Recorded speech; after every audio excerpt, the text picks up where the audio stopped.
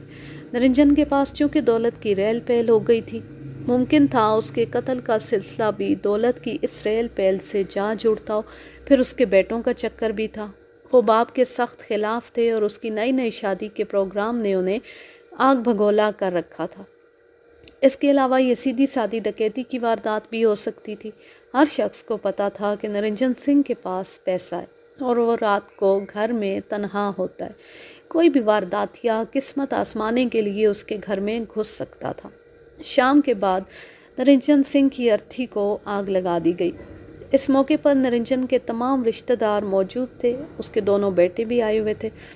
بڑے بیٹے کا نام روپ سنگھ تھا۔ اتنا روپ والا تو وہ نہیں تھا، بس عام سی شکل و صورت تھی۔ ناک ذرا پھولی ہوئی تھی جس سے اندازہ ہوتا تھا کہ وہ جلد تیش میں آ جاتا ہے۔ نرنجن سنگھ کی رسمیں پوری ہو گئیں تو میں نے روپ سنگھ کو تھانے بلا بھیجا۔ رو رو کر اس کی آنکھیں سوجی ہوئی تھیں اور وہ چپ چاپ نظر آتا تھا۔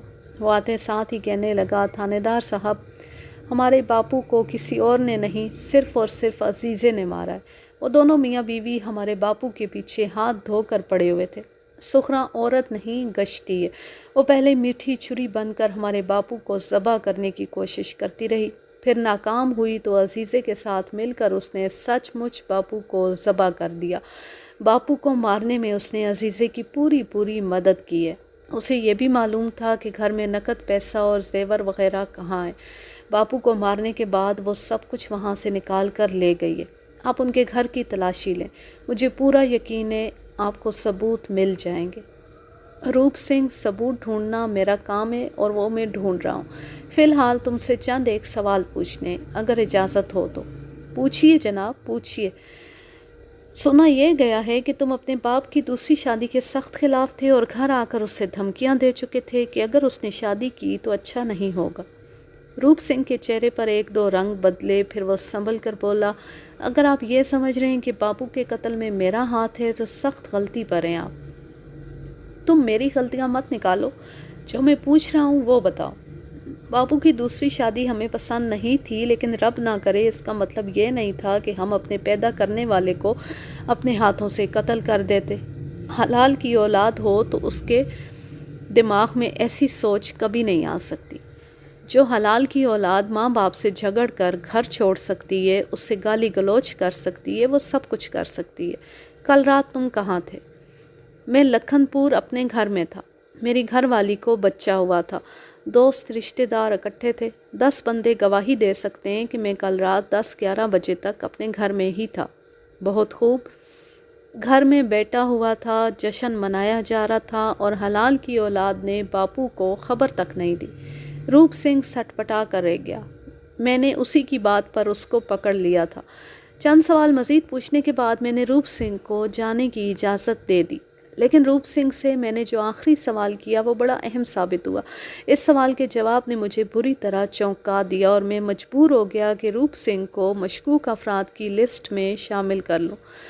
اصولی طور پر یہ سوال مجھے شروع میں پوچھنا چاہیے تھا، لیکن اس وقت چونکہ یاد نہیں آیا اس لیے میں نے بعد میں پوچھ لیا۔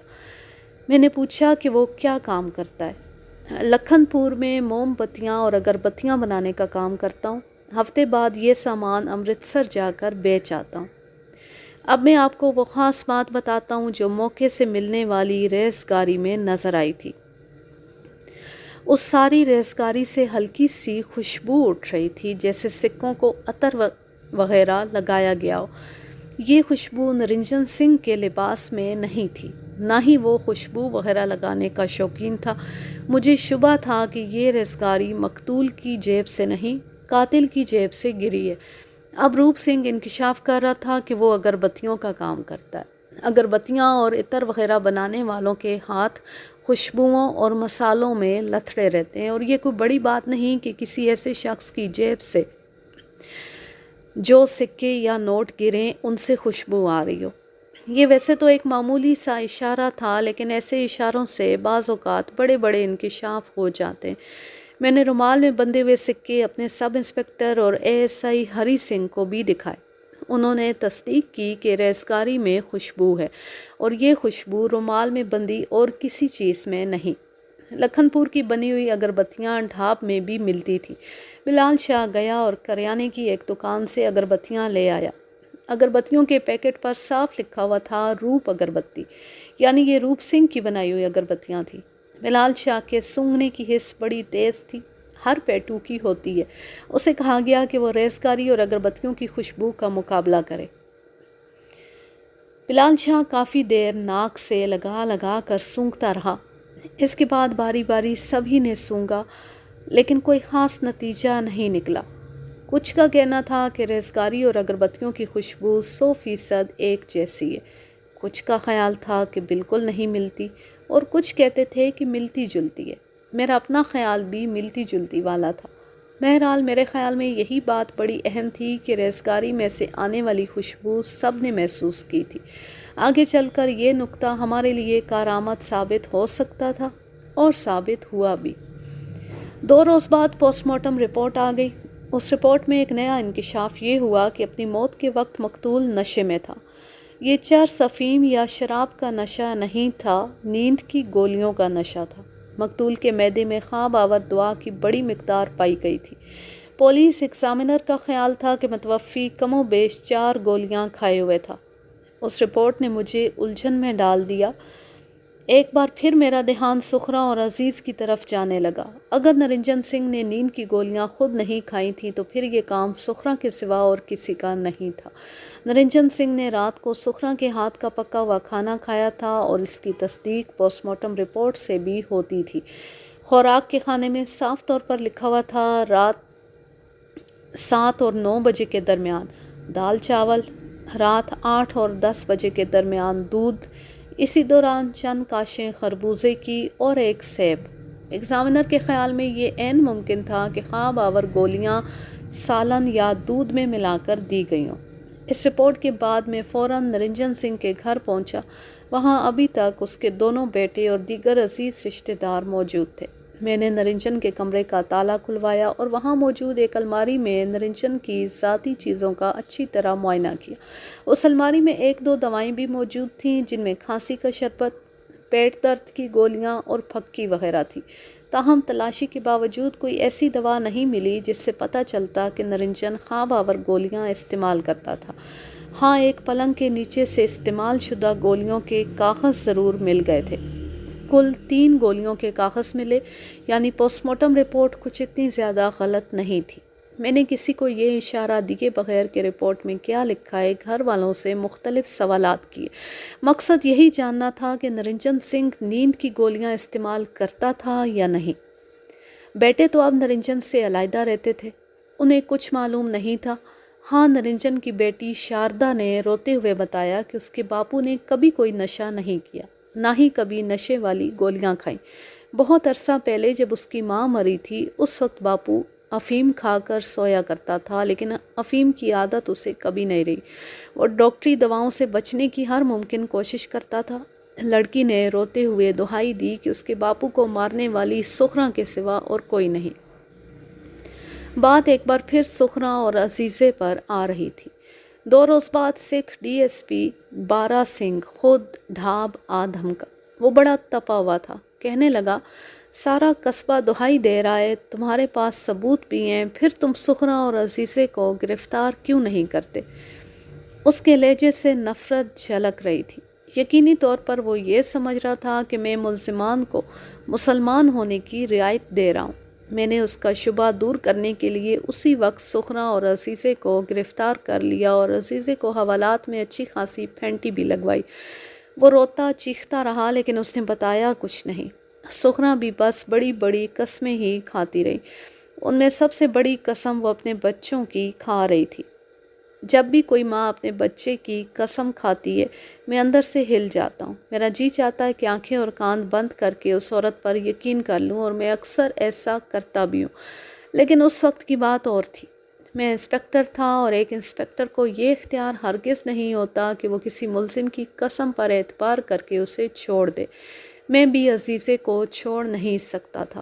ہاں، سخرا کے ساتھ رعایت کی جا سکتی تھی۔ وہ 3 بچوں کی ماں تھی جن میں سے ایک شیر خوار تھا۔ ویسے بھی موقع سے اس کی غیر موجودگی ثابت ہوتی تھی۔ جب ڈی ایس پی بارہ سنگھ اپنی دہشت پھیلا کر واپس چلا گیا تو میں نے پوچھ گچھ کے بعد سخرا کو خاموشی سے گھر واپس بھیج دیا۔ سخرا کو اس معاملے سے نکالنے کے لیے ضروری تھا کہ خواب آور گولیوں والا معاملہ صاف ہو۔ اگر وہ گولیاں مقتول کو کھانے میں ملا کر دی گئی تھیں تو پھر یہ بات ثابت ہو جاتی تھی کہ یہ قتل پوری منصوبہ بندی سے کیا گیا ہے اور سخرا اس منصوبے کا مرکزی کردار ہے۔ لیکن اگر یہ ثابت ہوتا کہ مقتول نے یہ گولیاں خود خریدی تھی یا کسی ڈاکٹر نے اسے لکھ کر دی تھی تو سخرا کی مشکل آسان ہو جاتی۔ اب سوال یہ پیدا ہوتا تھا کہ نرنجن سنگھ نے گولیاں کہاں سے خریدی ہوں گی۔ قصبے میں ایک چھوٹی سی دکان تو تھی مگر وہاں ایسی دوائیں نہیں ملتی تھیں۔ یہ گولیاں پکی سڑک کے کنارے ایک قصبے رام پورہ سے خریدی گئی تھیں یا امرتسر سے۔ اگر امرتسر سے خریدی گئی تھیں تو کھوج لگانا بہت مشکل تھا۔ دوسری صورت میں کھوج لگ سکتا تھا۔ رام پورہ میں دوائیوں کی ایک بہت ہی بڑی دکان تھی۔ اس کا مالک لالا گنپت میرا واقف کار تھا، بڑا اچھا آدمی تھا۔ وہ تقسیم کے وقت مسلمانوں کو ہندو بلوائیوں کے ہاتھوں سے بچاتے ہوئے قتل ہوا۔ میں نے اپنے اے ایس آئی کو گنپت لالا کی طرف بھیجا۔ اے ایس آئی کی واپسی کوئی 4 گھنٹے بعد ہوئی۔ اس نے بتایا کہ گنپت لالا کے بیان کے مطابق قریباً 1 ماہ پہلے ڈھاب قصبے کا نرنجن سنگھ اس کے پاس آیا تھا اور چند دوائیں لے کر گیا تھا۔ اسے ٹھیک طرح یاد نہیں لیکن شک پڑ رہا تھا کہ وہ کچھ خواب آور گولیاں بھی لے کر گیا تھا۔ میں نے اے ایس آئی کو دوبارہ گنپت لالا کے پاس بھیجا اور وہ اس بیان کو تحریر کر کے اس پر گنپت کے دستخط کروا لایا۔ یہ بیان سخرا کے لیے فائدہ مند ثابت ہو سکتا تھا۔ وہ شام کے وقت اپنے خاوند کو حوالات میں کھانا دینے آئی تو میں باہر برآمدے میں ہی بیٹھا تھا۔ بلال شاہ بھی میرے پاس تھا۔ میں نے سخرا کو اپنے پاس بلایا۔ اس نے حسب معمول ایک پرانی چادر سے منہ سر ڈھانپ رکھا تھا۔ شیرخوار بچہ اس کی گود میں تھا اور ایک ہاتھ میں ایک ٹیڑھا میڑھا پرانا سا ٹفن کیریئر تھا۔ میں نے آواز دی تو وہ بری طرح گھبرا گئی۔ اس کا پاؤں چادر میں الجھا اور وہ گرتے گرتے بچی۔ ایسے میں ٹفن کیریئر اس کے ہاتھ سے چھوٹ گیا۔ اس کے چھوٹے چھوٹے ڈبے دور تک لڑکتے چلے گئے۔ ان ڈبوں سے مونگ کی پتلی سی دال نکلی اور 2 ہلکی پھلکی روٹیاں۔ وہ منظر مجھے آج تک یاد ہے۔ بے بسی کی تصویر بنی۔ وہ برآمدے کے درمیان بیٹھی تھی، ایک ہاتھ سے روتے بچے کو سنبھالا ہوا تھا، دوسرے سے ٹفن کیریئر کے ڈبے اٹھا رہی تھی۔ بے بسی اور لاچاری کی تصویر تھی یہ عورت۔ لوگ حوالات میں اپنے قیدیوں کے لیے مرخن کھانے لے کر آتے ہیں لیکن وہ مشکل سے دال روٹی کا انتظام کر سکی تھی اور اب وہ دال روٹی بھی بیچ چوراہے بکھر گئی تھی۔ میں نے اپنے کانسٹیبل کو اشارہ کیا کہ وہ عورت کی مدد کرے لیکن کانسٹیبل سے پہلے ہی بلال شاہ لپک کر وہاں پہنچ گیا اور برتن سمیٹنے میں سخرا کی مدد کی۔ میں نے سخرا کو پاس بلا کر ملائمت سے گفتگو کی اور اسے تسلی دی کہ کسی ٹھوس ثبوت کے بغیر میں اسے ہرگز گرفتار نہیں کروں گا اور جب تک اس کا خاوند حوالات میں ہے وہ بلا روک ٹوک اس سے ملنے آ سکتی ہے۔ وہ منتیں کرنے لگی کہ اس کے خاوند کو کچھ نہ کہا جائے، وہ پہلے ہی بیماری کاٹ رہا ہے اور اس میں اور تکلیف سہنے کی ہمت نہیں۔ تم بے فکر ہو، اگر وہ تعاون کرتا رہا تو اسے ہاتھ بھی نہیں لگایا جائے گا۔ کچھ دیر بعد سخرا خاوند کو روٹی دے کر چلی گئی تو بلال شاہ غمگین سا میرے پاس آ بیٹھا۔ کہنے لگا، خان صاحب مجھے بڑا ترس آ رہا ہے جی اس بیچاری پر، کچھ کریں اس کے لیے۔ ہم کیا کر سکتے ہیں؟